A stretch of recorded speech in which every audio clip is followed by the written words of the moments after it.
Hello and welcome back to our series on Weimar and Nazi Germany. We are going to look at the Weimar Constitution. We'll explore what it sets out, why this was significant, and the advantages and drawbacks of this document.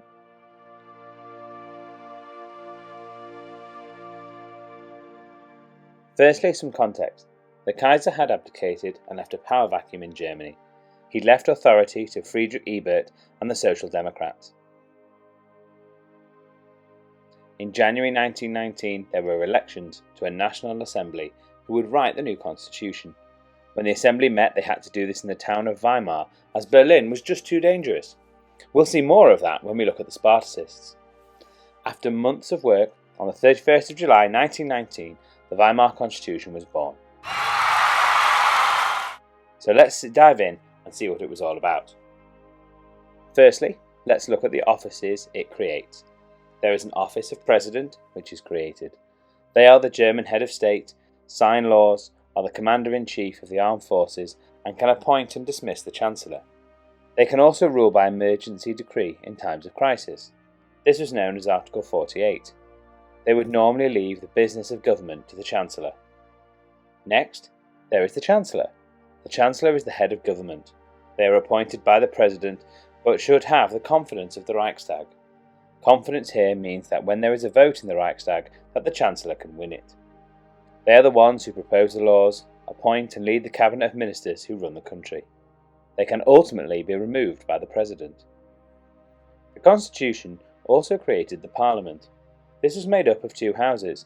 The first was the Reichstag, which was the lower chamber and more powerful. It controlled taxes and was chosen by the people in elections every 4 years. This was done via proportional representation. This is where, roughly, whatever percentage of the vote a party received, it would be matched by the percentage of seats in the Reichstag.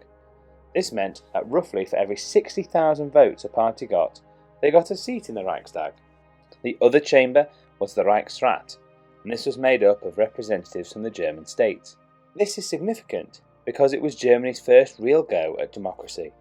It tried to be democratic and free, and many people at the time said it was, but ultimately, Germany was not really ready for this. They were used to strong leaders like the Kaiser and the Iron Chancellor Otto von Bismarck. You need to know about the strengths and weaknesses of the Constitution, as this is prime territory for an exam question. Let's look at the strengths. Firstly, the Constitution was democratic and fair. Women were given the vote, and all people over 20 were allowed to vote in elections for the President and Reichstag. This made Germany one of the most democratic countries on the planet. The electoral system also made it more democratic with proportional representation. This meant everyone's views can be included. And what could be more democratic than that? Next, the writers of the Constitution wanted to ensure that no one person could become too powerful. So there was a system of checks and balances put in place. The President chose the Chancellor and the Chancellor proposed laws.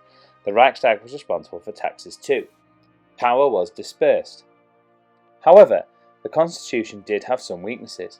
Firstly, proportional representation meant it was hard for a single political party to gain a majority.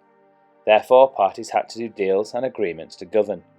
This created coalition governments, which meant compromise. As people became more divided in Germany, these coalitions often fell apart and the governments collapsed. Between 1919 and 1923, the government changed 9 times. This also meant that when times were tough, like during hyperinflation and the Wall Street crash, the government was weak. As opinion was divided, the Chancellor relied on the President's emergency powers to govern when the Reichstag was divided. This repeated use of Article 48 showed Germans that a strong leader was necessary. So to sum up, the Constitution is created in 1919. It creates a President, Chancellor, Reichstag and Reichsrat, establishes key freedoms, sets out proportional representation, gives women the vote, and creates emergency powers. I wonder how this could be used to someone's advantage. Maybe. And that, my loyal compatriots, was a little bit of history.